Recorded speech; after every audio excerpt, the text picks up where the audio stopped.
fidélité un petit peu cette compagnie depuis l'ouverture de la salle. Et d'amour, bien sûr. Bon, la fidélité, en général, il vaut mieux qu'il y ait de l'amour avec la fidélité. Sinon, c'est moche. Ça va pas. Non, chacun fait ce qu'on veut. Oui, mais après, ça dépend, c'est le quotidien qui devient compliqué. Enfin, le petit déjeuner, tout ça. Et du coup, nous avions déjà eu l'occasion de les accueillir avec des propositions jeunes publics et tout public. Là, ils arrivent avec un spectacle qui s'appelle Les Raisons de la colère, qui a été créé il y a 1 mois, tout juste. Je vous souhaite une très belle représentation, et quand vous sortirez, n'oubliez pas, vous allez pouvoir partager vos petites et grandes colères. Il y en a déjà quelques-unes, s'il y en a d'autres, vous pouvez aussi nous en faire part après le spectacle.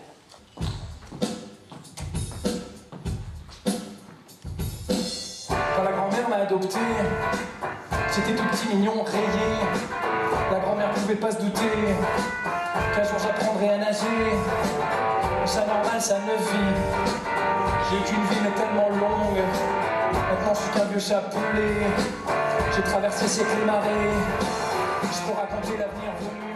Alors la compagnie est née il y a 16 ans grâce à un petit noyau dur dont je fais partie, Estelle, la clarinettiste qui est présente sur ce spectacle, Emma, la régisseuse, et Nicolas Gautreau, le scénographe. Voilà, nous avons créé cette compagnie qui depuis s'est étoffée puisque maintenant on est une bonne dizaine d'artistes de plein d'univers différents.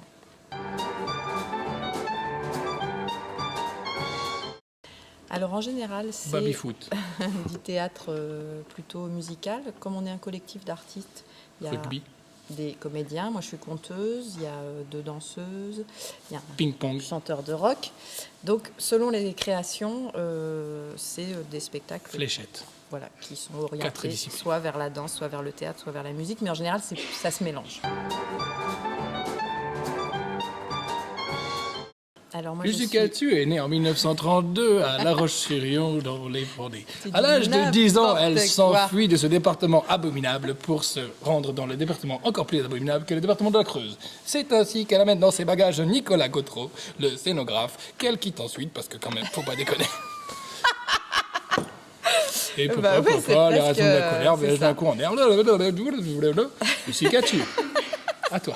Je suis pas capable de te faire la même chose. Toi, t'es trop fort pour dire des conneries. Non, Vlad, c'est un chanteur de rock qui a la particularité d'être le meilleur chanteur de l'univers, quand même. Il a aussi créé le CDN du Vladkistan, qui est le seul centre dramatique national à roulettes du monde. Voilà. Et donc, il accueille plein d'artistes dans son CDN, et surtout lui-même, souvent, quand même. Quand même, c'est une dictature. C'est, voilà, parce que donc, il est président du Vladkistan. Et ministre aussi. Ouais, voilà. Et c'est un chanteur de rock drôle, sensible et beau. De rap aussi. Non, tu fais pas du rap.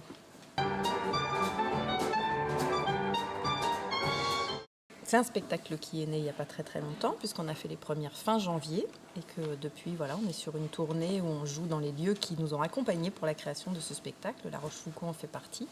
Donc on est venu déjà en résidence pour des étapes de travail, et là on vient présenter ce soir la représentation, le spectacle terminé. On n'est pas que tous les deux, c'est un quintet, avec une clarinettiste, un batteur et un accordéoniste.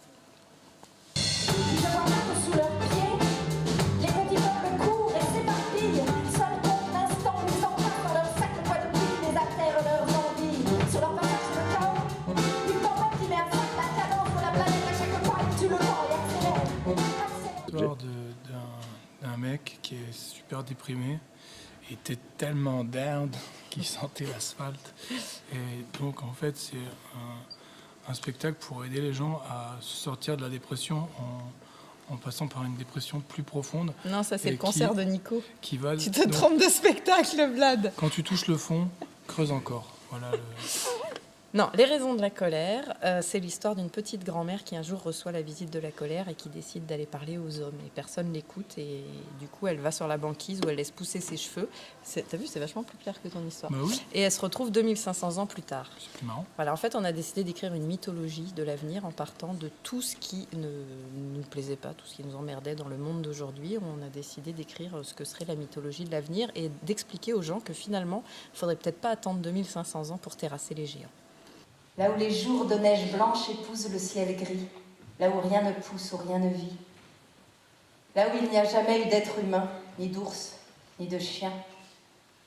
Elle arrive là où les paroles gèlent en l'air, là où les phrases tombent en glaçons et se brisent par terre, là où seul le froid entend ce que l'on dit. La grand-mère s'assoit à cet endroit précis et elle laisse tomber toutes ces phrases de ses lèvres.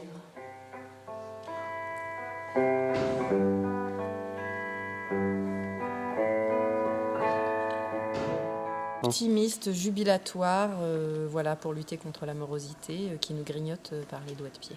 Qui pourrait être prescrit par la sécurité sociale, peut-être? Tout à fait. S'ils n'avaient pas des arrangements pharmaceutiques, Ouais.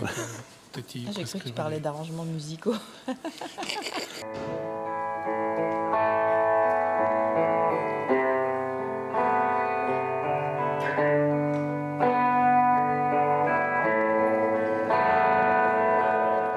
Ouais, en tout cas, ils finissent tous debout dans la salle à hurler qu'ils vont terrasser les géants, que ce soit les enfants, les adultes. Et ils repartent, apparemment assez contents d'avoir partagé ça avec nous. de bons retours. Mm. Je parlais des retours de... Des bons retours sur le plateau et dans la salle. Ils disent aussi de ne jamais accepter les graines qu'elle propose de semer. Et puis surtout, ils disent que si un homme croise son regard, il devient fou et se jette à la mer pour se noyer. Or, les ratafions ne savent pas nager. Contrairement aux bataflots, ce qui est ballot, puisque les bataflots n'ont plus accès à l'océan. Les navires des bataflots sont enlisés dans le désert. Et comme ils ne peuvent pas franchir la frontière de formulaire, ils ont renoncé à voir la mer. Mais les bataflots refusent de vivre au rythme des géants. Ils trouvent que 2 saisons, ça n'est pas assez. Alors, ils inventent des saisons à tout instant. Ils ont bien sûr inventé la saison des sables mouvants. La saison du vent qui décoiffe. D'histoire d'amour, ça fait des années qu'on vient présenter notre travail au Carme. On a présenté des spectacles pour les tout petits à partir de 2 ans. On a présenté un spectacle que pour les adultes. Là, c'est une forme un petit peu intermédiaire. Émilie connaissait notre travail avant d'arriver à La Rochefoucauld et donc elle a eu envie de partager ce que nous on faisait avec le public d'ici. Et c'est une rencontre qui est très chouette parce que c'est rare qu'on vienne aussi régulièrement dans une salle et du coup on retrouve des gens qui voient des créations très différentes du chat perplexe et pour nous c'est chouette de pouvoir avoir comme ça une relation qui dure avec le public.